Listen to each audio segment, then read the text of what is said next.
No, I'm welcome to the first live. I'm a personal trainer, online coach, health and fitness coach. Welcome to everyone that's joined. Probably no one, but I've got people over here asking questions. Next river trip, probably October, long weekend. But I've got some questions for like already sent in. So I might even move you over here. Yeah, I just said the questions, so no one's gonna really. People have been asking me questions anyway. So first one is, do you build cheat days into your nutrition plan, especially around birthdays and holidays?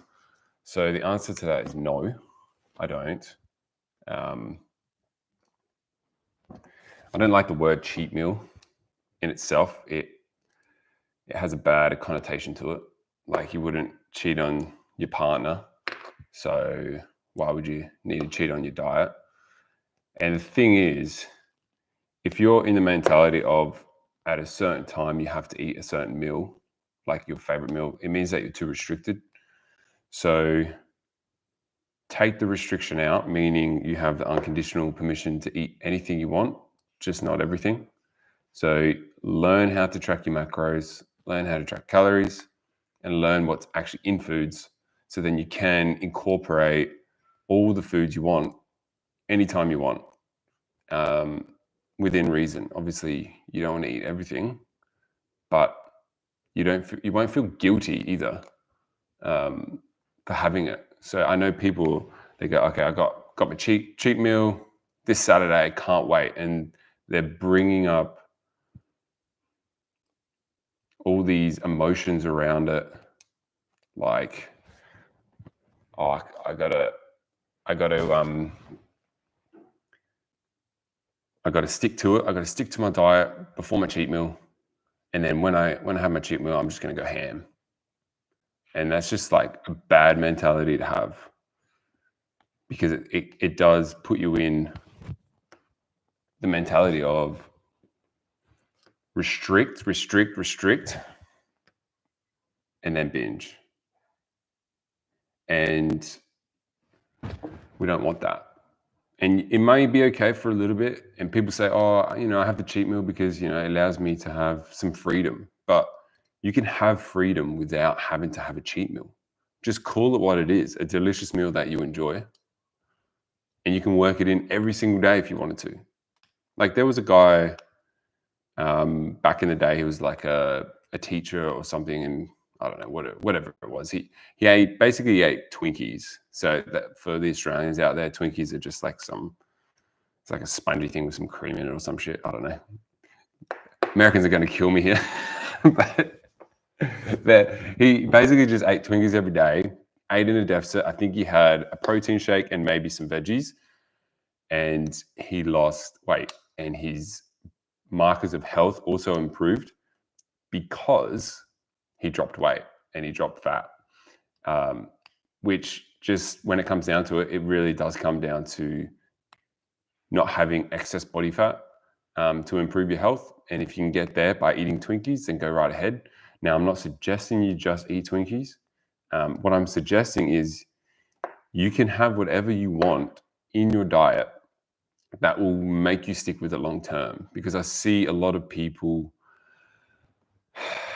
starting these diets, these unrealistic expectations of what the diet will give them because of what people have said in the past. And they restrict, to say like keto, you got to restrict all your carbohydrates.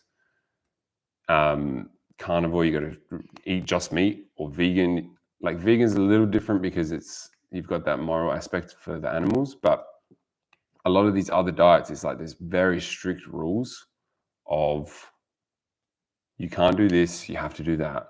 And whenever I see a rule, I always ask why that rule, and why can't I break it? Because if you can ask the question, why can I break that, then it's not a really good rule to have. So say, like, I can't have this certain food. Like, what does that do to your psychology? You want it straight away. Like, yeah, ask some questions in the chat. Ask some questions in the chat.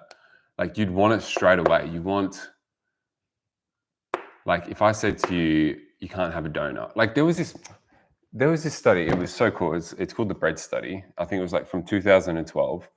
And what they did was they had two groups of people in the same amount of calorie deficit. So if you don't know, calorie deficit is how you lose fat or weight. Basic thermodynamics. So they were eating in a calorie deficit, and one group was told, you can have whatever you want, just make sure you're hitting these targets. And then the other one was, you can hit these targets, but you can't have bread.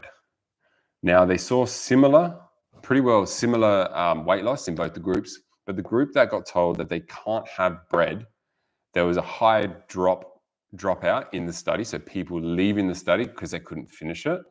And they also had lower satisfaction of the diet itself because they had the restriction of the bread. And I just found that fascinating when I read that. And it goes really day-to-day life of, once you start to restrict stuff too much, you just want it even more. And it comes up into your day-to-day life because you're thinking about it more. Like, you're thinking, I can't have that, so what can I have? Instead of like, oh, I could probably have that, but just in the certain amount that your calories allow. Like, say you want to lose weight, you work out your calories, and you just eat underneath those calories by, like, say 500 to 1,000 calories a day, or on average over the week, like, 3 to 7,000. And then you can just fit whatever foods you want in there. And then you find, like, I'm not saying just eat, Twinkies or chocolate or shit like that just to hit it. You could, and you would probably lose weight. You would also probably feel like shit and lose muscle because you're probably not having enough protein. And that's where the quality comes in. It's like, well, yeah, I can obviously eat the shit, but I just don't want to.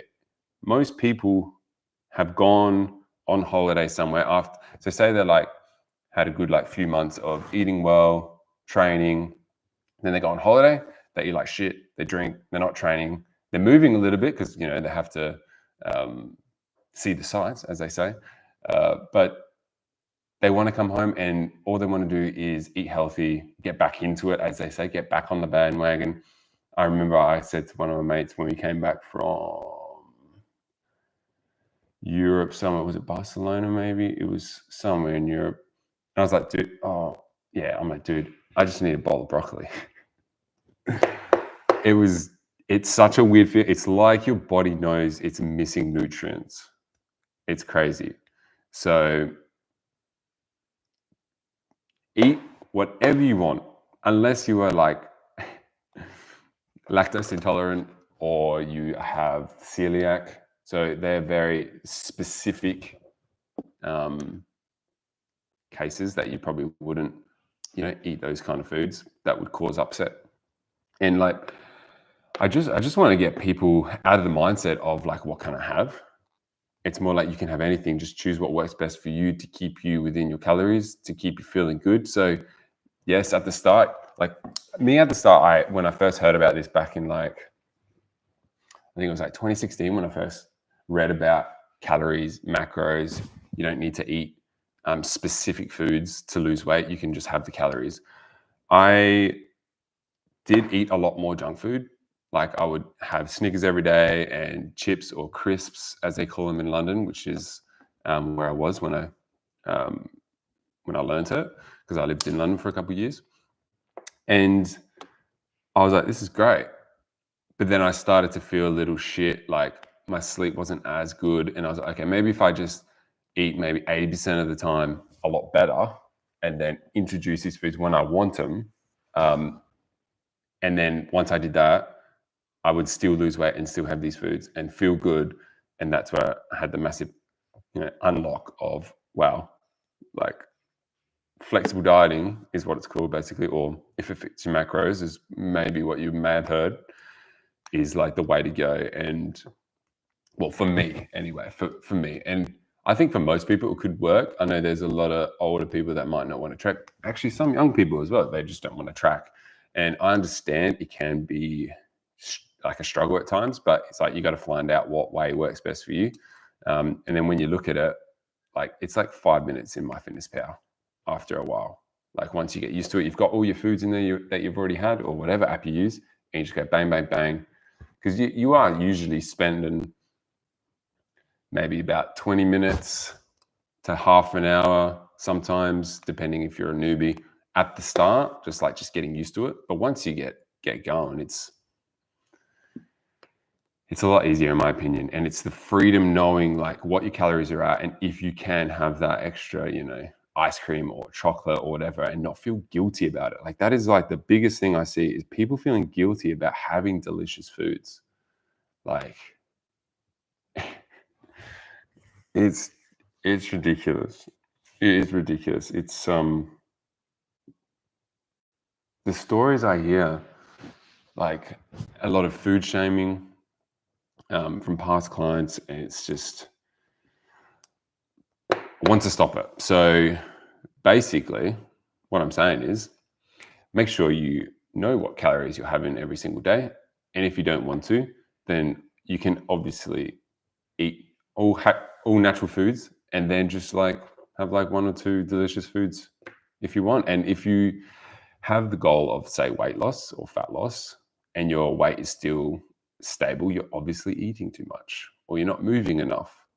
But I would suggest reducing the calories first, or at least cleaning up your diet a little bit first before you go and try and exercise a lot more. Obviously, exercise is amazing and it helps in longevity, health, everything like that. But when it comes to the ease of losing fat, the bigger rock, I guess you could say, of it would be reducing the calories. Because, okay, so put it this way, right? You've got, let's just say, for easy math, 3,000 calories is your, no, let's go 2,000 because 2,000 is like the recommended calories for a normal person, which, I mean, a lot of people eat a lot more than that, and it really depends on weight, body mass, lean body mass, or like how much muscle you have, how high you are, like the height of you, your activity levels. There's a lot that goes into it. Like me, between like 3 to 3,200, but let's just go 2,000 just for basic math. Say you want to go into a deficit. So you would probably eat in about 1,500 calories, right? Just like 25% calorie deficit of the calories. 1,500 calories, okay?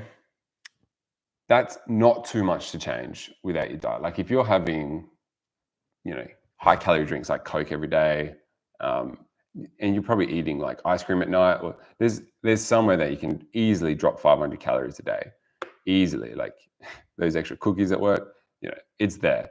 So 500 calories, right? If you were to burn 500 calories more every single day, like that would take you, depending on how fit you are, that could take you like 1 to 2 hours.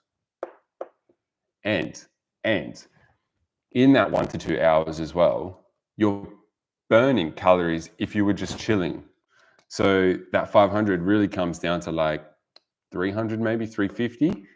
And the next time you do it, you're gonna be more efficient at it. So you're gonna burn even less calories. So the next time it'll be like maybe 450.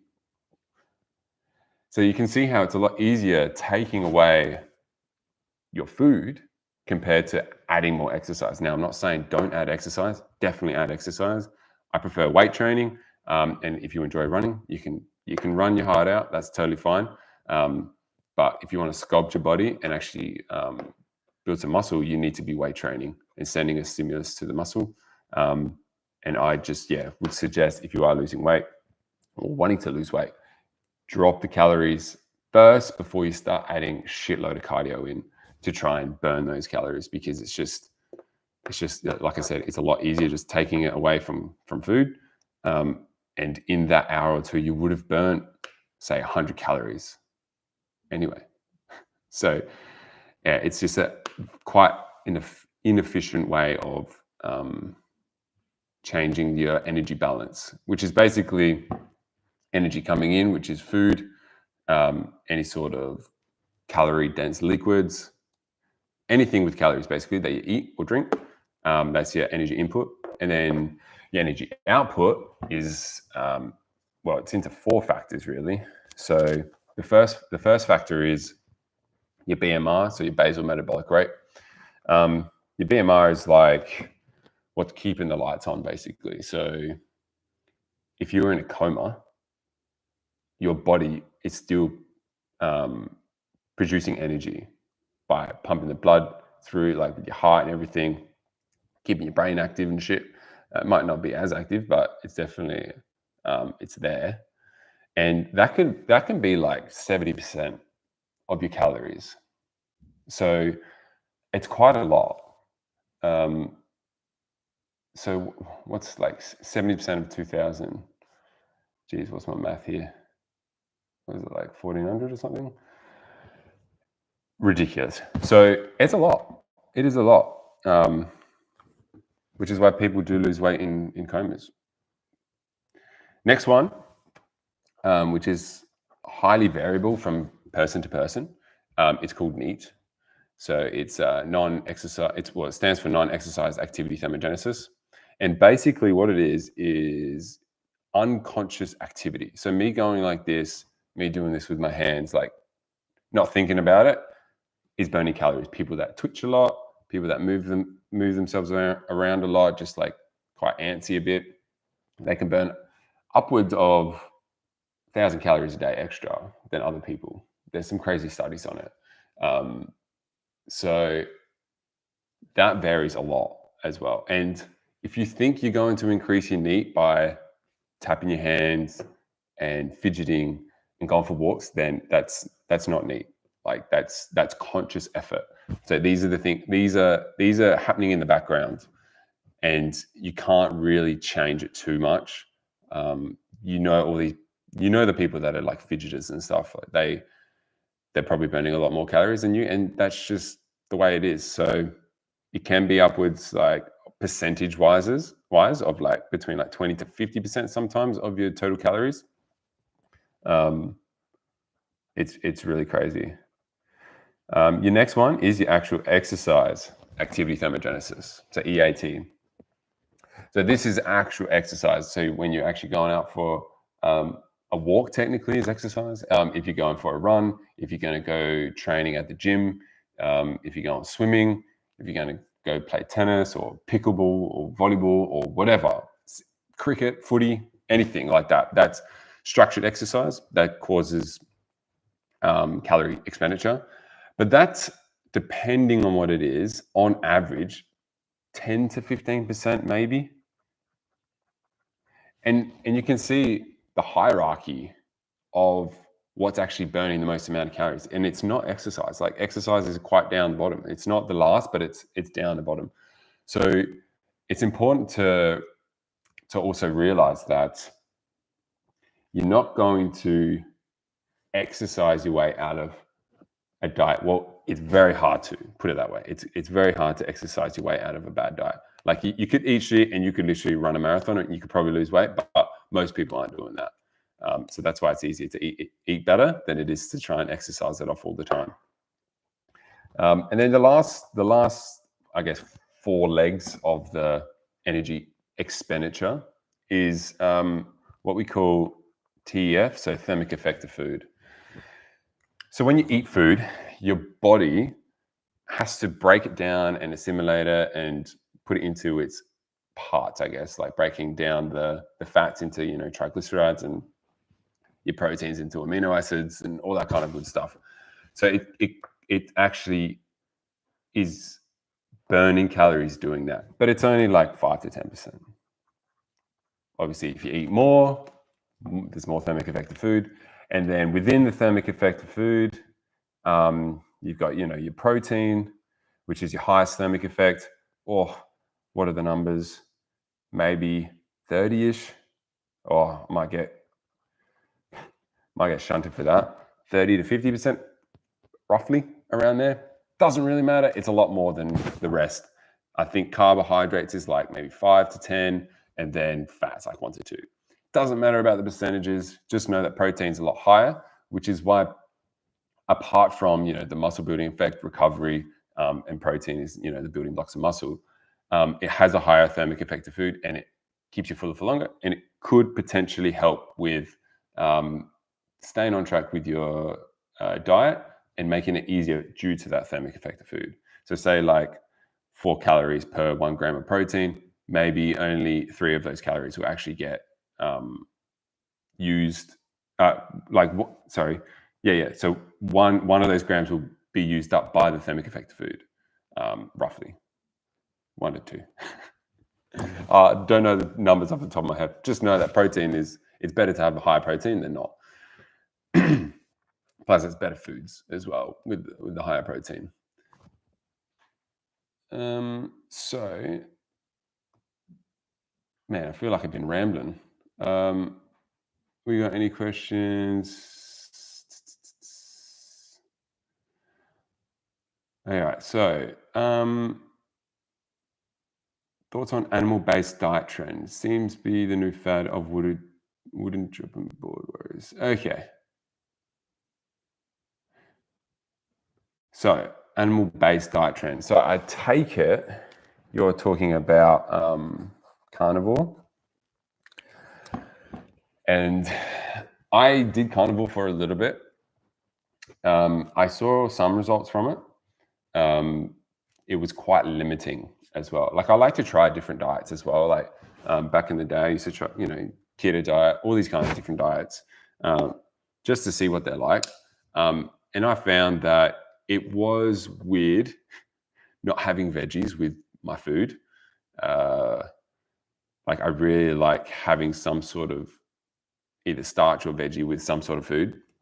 So it was weird, like having like a steak and then some eggs, or just like, just chicken, and like it was weird. So, I mean, it's probably not the best for you in regards, because you've got so there is some correlation between like high excess red meat consumption and health for cardiovascular disease. Now it's low, but there is something there. Obviously, you've got your processed meats and stuff. They're probably a little bit worse for you.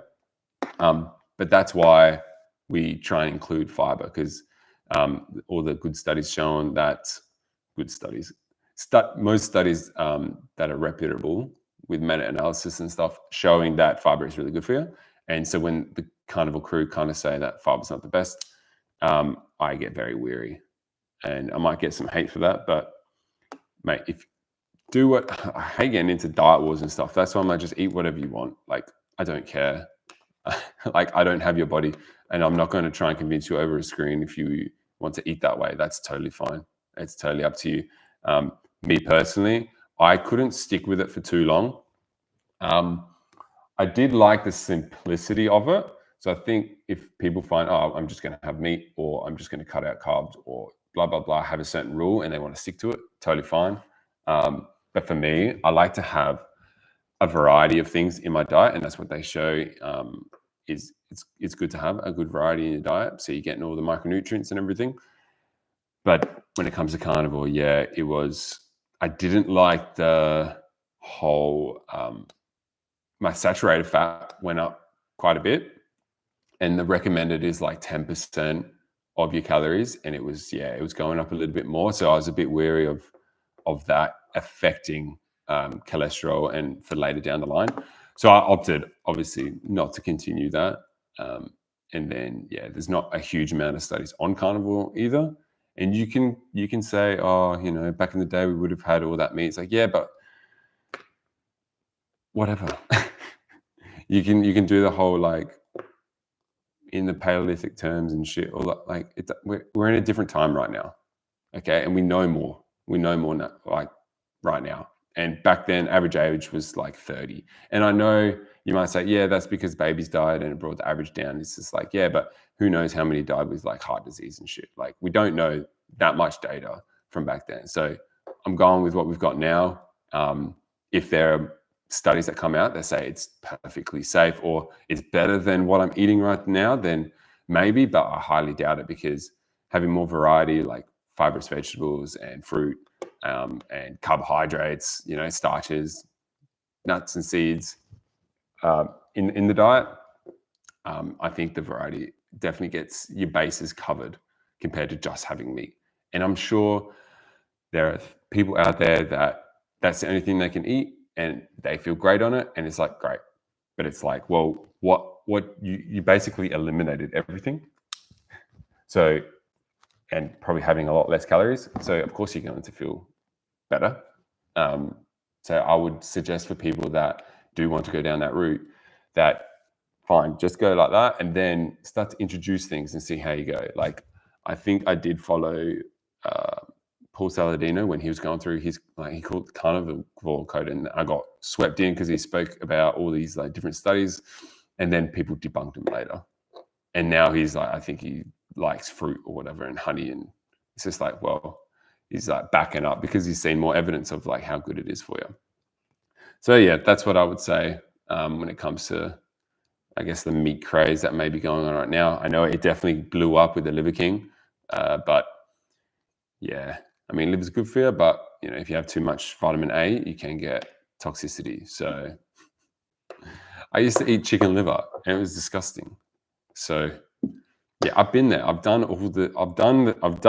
I've done all this stuff. Just learn from my mistakes, and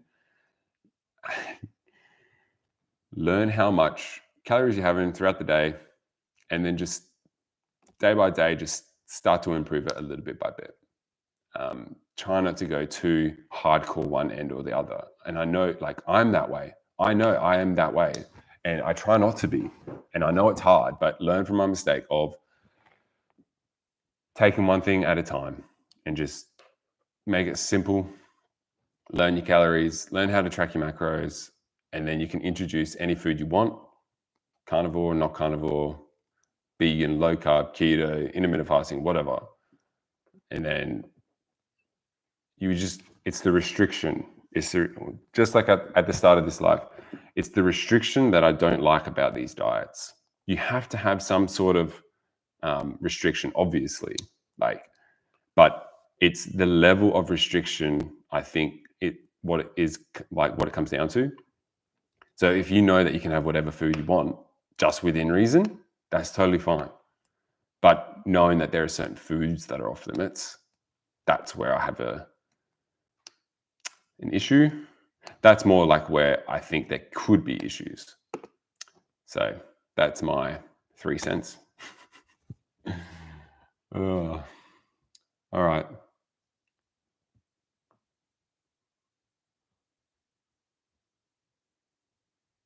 All right. I'm going to end the live here. Thank you for watching. If you have any other questions, drop them in the comment section below or in the my school app, in the group, and then I'll answer them from there. All right. Take care.